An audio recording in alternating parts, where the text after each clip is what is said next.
Hey you, and welcome to this video where we'll help you out how to add email in YouTube description.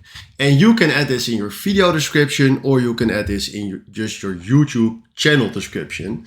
So the first way that I will explain you is the YouTube channel description. So first of all, we click here right in the top, go to view your channel. And then right now we click here on customize channel. And then right now, if you scroll down on this page, you will find right here the option email address. So let's see, right here is a random email address.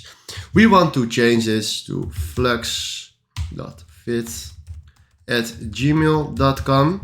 And if we now do publish and we go to our channel again and we click here nearby or profile picture on more, view email address, you see that this is our new email address right here.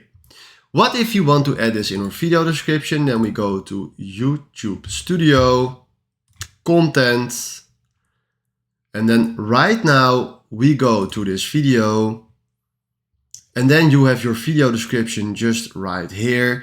And then you can add your email address by just typing in your email address in the description. It's seriously that easy.